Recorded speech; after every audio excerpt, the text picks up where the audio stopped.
9 दिवसांमध्ये तुम्ही दुर्गा सप्तशतीचे जर 14 पाठ केले असतील तर त्याचं उद्यापन कोणत्या माळेला कोणत्या तिथीला करायचं आहे, ते कशा पद्धतीने करायचं आहे, दुर्गा सप्तशती पाठाचं उद्यापन करण्यासाठी पूर्णाचे दिवे करावेच लागतात का, होम हवन करावंच लागतं का, पूर्णाचे दिवे जर तुम्हाला करणं शक्य होत नसेल तर पाठाचं उद्यापन कसं करायचं, कारण बऱ्याच वेळेला नोकरी व्यवसायानिमित्त बरेच जण बाहेर गावी बाहेर देशामध्ये राहतात, बऱ्याच जणांना पुरण बनवता सुद्धा येत नाही। मग अशा वेळेला एक दुसरी पद्धत सुद्धा सांगणार आहे की तुम्ही दुर्गा सप्तशतीचं उद्यापन कसं करू शकता, आणि म्हणजे 2 पद्धती शेअर करणार आहे। या दोन्हीपैकी तुम्हाला जी पद्धत योग्य वाटेल किंवा तुम्हाला जे करणं शक्य असेल, कम्फर्टेबल तुम्ही ज्या पद्धतीमध्ये असाल तर त्या पद्धतीने तुम्ही दुर्गा सप्तशती पाठाचं उद्यापन जे आहे ते करू शकता। बऱ्याच जणांना असा प्रश्न असतो की आमच्या मूळ घरी घटस्थापना असते, मग तिथे पुरणाचे दिवे वगैरे सगळे केले जातात, मग आम्ही बाहेर गावी वगैरे राहतो, मग आम्हाला पुरण येत नाही किंवा आम्ही पुरणाचे दिवे वगैरे बनवू शकत नाही, मग कसं करायचं। तर अशा वेळेला तुम्ही पुरणाच्या दिव्याऐवजी काय करू शकता, तुमच्याकडे अगोदर तुम्ही हे तुमच्या घरच्यांना विचारून घ्या, तुमच्या सासूबाईंना किंवा तुमच्या घरातील जी मोठी मंडळी आहेत त्यांना, की तुमच्याकडे पुरणाचे किती दिवे बनवले जातात। जसं की बऱ्याच जणांकडे 21 बनवले जातात, बऱ्याच जणांकडे 16 बनवले जातात, बऱ्याच जणांकडे 11 बनवले जातात। तर तुमच्याकडे पुरणाचे जेवढे दिवे बनवले जातात तर तेवढा तुम्हाला फुलवाती घ्यायच्या आहेत, त्या शुद्ध तुपामध्ये तुम्हाला भिजवायच्या आहेत, आणि मग या तेवढ्या जसं की 11 फुलवाती समजा तुम्ही घेतल्या, तुमच्याकडे 11 पुरणाचे दिवे बनवण्याची पद्धत आहे तर तुम्ही 11 फुलवाती तुपामध्ये भिजवून घ्यायच्या, आणि या फुलवातींनी मग तुम्हाला जो आपला दुर्गा सप्तशती ग्रंथ आहे उद्यापनाच्या दिवशी तर त्याची आरती करायची आहे, ओवाळायची आहे। हे एक ऑप्शनल आहे, म्हणजे ज्यांना पुरण बनवता येत नाही, काही येत नाही, मग प्रश्न पडतो की कसं करावं, मग आम्हाला काही पुण्यफळ मिळणार नाही का, असं नाही का, तसं नाही का, तर असं काहीही नाही बघा। शेवटी आपला भाव, आपली भक्ती महत्वाची आहे। एवढ्या श्रद्धेने नवरात्रीच्या 9 दिवसांमध्ये तुम्ही हे 14 पाठ केले, याच्यातच देवीकडून तुम्हाला तुमची सेवा, खरी भक्ती, तुमची श्रद्धा हेच हवं आहे, आणि एवढा वेळ काढून तुम्ही हे सेवा जी आहे तुमच्या कुलदेवीच्या चरणी तुम्ही अर्पण केली, हेच खूप मोठं आहे। पण तुम्हाला आपलं 100% द्या, शक्य असेल पुरणाचे दिवे बनवणं तर नक्कीच पुरणाचे दिवे बनवा, आणि बनवणं नसेल तर या पद्धतीने तुम्ही करू शकता। आता प्रश्न येतो तो म्हणजे की दुर्गा सप्तशती पाठाचं उद्यापन हे अष्टमीला करायचं का नवमीला करायचं। तर बघा, सगळ्यात अगोदर तुम्ही हे जाणून घ्या की तुमच्याकडे नवमी आहे का दसरा आहे। तर आता तुम्ही म्हणाल हे म्हणजे काय, नवमी म्हणजे काय, दसरा म्हणजे आमच्याकडे, तर नवमी तुमच्याकडे जर नवमी असेल तर काय असतं की तुमचे जे घट असतात ते नवमीला हलवले जातात, आणि तुमच्याकडे जर दशमी असेल म्हणजे दसरा असेल तर तुमचे जे घट आहेत ना ते दसऱ्याला हलवले जातात। जसं की आता आमच्याकडे बघा दसरा आहे तर आमचे जे घट आहेत ना ते दसऱ्याला हलवले जातात। दसऱ्याच्या दिवशी आमच्याकडे पुरणाचे दिवे बनवले जातात, पूर्णावरणाचा स्वयंपाक बनवला जातो, आणि जे 9 दिवसांचे उपवास आहेत ना तर ते दसऱ्याला सोडले जातात। तर तुमच्याकडे जर नवमी असेल तर घट तुमच्याकडे नवमीला हलवले जातात, पुरणाचे दिवे तुमच्याकडे नवमीला बनवले जातात, पूर्णावरणाचा स्वयंपाक नवमीला बनवला जातो, आणि जे तुमच्या घरामध्ये उपवास असतील नवरात्रीचे तर ते सुद्धा नवमीला सोडले जातात। तर ह्या दोन्हीपैकी तुमच्याकडे काय आहे हे तुम्ही अगोदर म्हणजे घरातल्यांना विचारून घ्या, आणि मग तुमच्याकडे जर नवमी असेल तर तुम्ही नवमीला दुर्गा सप्तशती पाठाचं उद्यापन करा, आणि तुमच्याकडे जर दशमी असेल तर तुम्ही दशमीच्या दिवशी दुर्गा सप्तशती पाठाचं उद्यापन करा।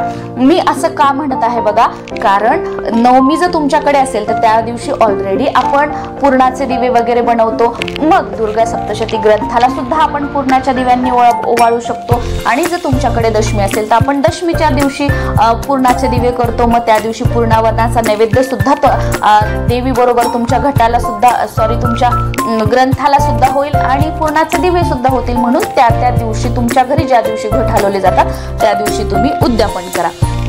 ही एक गोष्ट क्लिअर झाली। आता दुर्गा सप्तशती पाठाचं उद्यापन कसं करायचं आहे, तर त्या दिवशी म्हणजे नवमीच्या दिवशी करणार असाल तर नवमीच्या दिवशी, दशमीच्या दिवशी करणार असाल तर दशमीच्या दिवशी जो तुमचा काही शेवटचा पाठ राहिला असेल तर तो तुम्हाला वाचन करून घ्यायचा आहे, आणि त्यानंतर हा जो ग्रंथ आहे तो तुमच्या जिथे घट वगैरे बसवलेले असतील तर तिथे पाटावर किंवा तिथे आजूबाजूला जागा असेल तर तिथे तुम्हाला हा जो ग्रंथ आहे तो ठेवायचा आहे, म्हणजे सगळी पूजा वगैरे आपण आरती वगैरे सगळं करताना त्या ग्रंथाला सुद्धा सगळं केलं जाईल। आणि आता तुमच्या मूळ घरी घटस्थापना होती, तुम्ही जिथे पाठ वगैरे केला तिथे घटस्थापना नाहीये, जसं की आता माझ्याकडे, तर माझ्या मूळ घरी आता घटस्थापना आहे, पण मी जिथे राहते तिथे मी फक्त अखंड दिवा लावलेला आहे।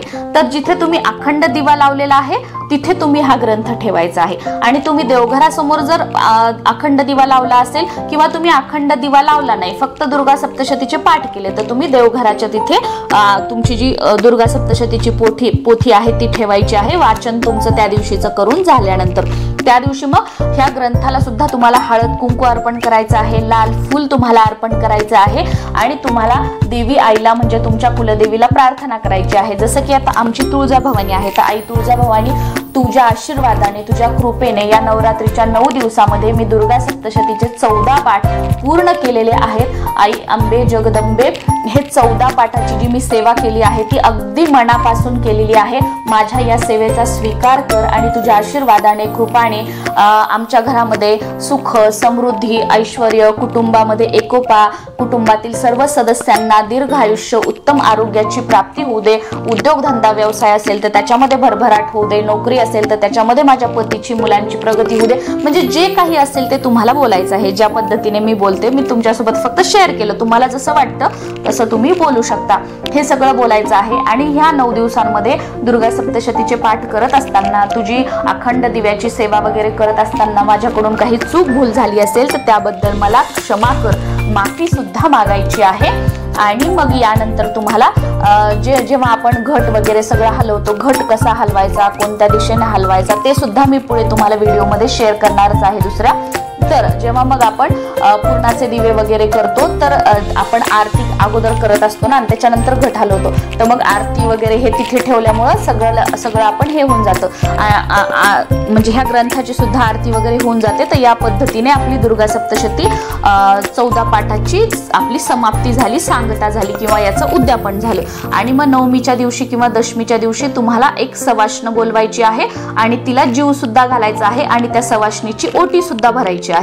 म्हणजे आपली घटस्थापना झाली म्हणून, नवरात्रीच्या 9 दिवसाचे उपवास सुटले म्हणून, आणि त्याचबरोबर दुर्गा सप्तशतीचं उद्यापन आहे म्हणून आपल्याला एक सवाष्णी जीव घालायची आहे। आता तुम्हाला जर सवाष्ण कोणी मिळाली नाही तर तुम्ही काय करू शकता की तुम्ही तुमच्या घराच्या आजूबाजूला कोणी गरीब वगैरे असेल तर त्यांना शिदा देऊ शकता, किंवा शिदा घेणारं सुद्धा कोणी नसेल तर घराच्या आजूबाजूला जर कोणतं एखादं देवीचं मंदिर वगैरे असेल किंवा कोणतंही मंदिर असेल तिथे तुम्ही शिदा नेऊन ठेवू शकता, तिथे अर्पण करू शकता। शिदा म्हणजे काय, तो कसा तयार करायचा, कसा ठेवायचा याचा व्हिडिओ आहे चॅनलवर, तो तुम्ही बघू शकता आणि त्या पद्धतीने शिदा तुम्ही मंदिरामध्ये अर्पण करू शकता। आता याचबरोबर असा प्रश्न येतो की ताई आमच्या मूळ घरी घटस्थापना असते, मग तिथे पुरणाचे दिवे वगैरे केले जातात, मग आम्ही इथे पुरण वगैरे करणार नाही, तुम्हाला पुरण करता येत नाही, तर सुरुवातीला मी जसं सांगितलं होतं की फुलवातीच्या दिव्यांनी आरती वगैरे करायची, तर सेम तुमचे ते अध्याय पाठ असेल शेवटच्या दिवशीचा तो वाचून घ्यायचा, या पद्धतीने पूजा करायची आणि मग तेवढ्या फुलवाती घेऊन तुम्हाला त्या ग्रंथाची आणि आपले जे देव आहेत किंवा त्याची आरती तुम्हाला करायची आहे। आणि दुर्गा सप्तशतीच्या 14 पाठ तुम्ही केले असतील किंवा कितीही पाठ केले असतील तर त्याचं उद्यापन तुम्हाला या पद्धतीने करायचं आहे। आता तुमचे दुर्गा सप्तशतीचे तुम्ही 9 पाठ केले, 5 पाठ केले आणि तुमचे समजा सप्तमीला संपले, तुमचे 6व्या माळेलाच पाठ संपले, तरी सुद्धा तुमच्या घरी ज्या दिवशी कुळाचार आहे, घट हलवले जातात, त्याच दिवशी तुम्ही दुर्गा सप्तशती पाठाचं उद्यापन जे आहे ते तुम्हाला करायचं आहे। आणि तुम्ही समजा नवरात्रीमध्ये फक्त 1 पाठ केला, म्हणजे दररोज फक्त तुम्ही 1 अध्याय वाचला, तर 9 दिवसांमध्ये तुमचे फक्त 9 अध्याय वाचून झाले, मग त्याच्यानंतर 10, 11, 12, 13 4 अध्याय तुमचे वाचायचे राहिले तर काही हरकत नाही। तुम्ही तुमच्या मूळ घरी ज्या दिवशी घट हलवले जातात तर त्या दिवशी तुम्ही त्या ग्रंथाची सेम या पद्धतीने आरती वगैरे करू शकता आणि दसऱ्यानंतर सुद्धा जे 4 राहिलेले तुमचे अध्याय आहेत ना ते तुम्ही कंटिन्युटी मध्ये वाचन करू शकता आणि शेवटच्या दिवशी जर तुम्हाला जमलं तर तुम्ही मग सवाष्णी वगैरे जेव घालू शकता किंवा या पद्धतीने परत तुम्ही त्या ग्रंथाची आरती वगैरे करू शकता आणि साधा जो काही वरण भात भाजी पोळी एखादा गोड पदार्थ म्हणजे खीर वगैरे असेल तर याचा नैवेद्य दाखवू शकता। आय होप मी तुमच्या सगळ्या प्रश्नांची उत्तरं दिली आहेत। या व्यतिरिक्त सुद्धा अजून काही प्रश्न असतील तर कमेंट मध्ये विचारा, पुढच्या व्हिडिओमध्ये मी त्याचं उत्तर देण्याचा नक्कीच प्रयत्न करेल। नमस्कार।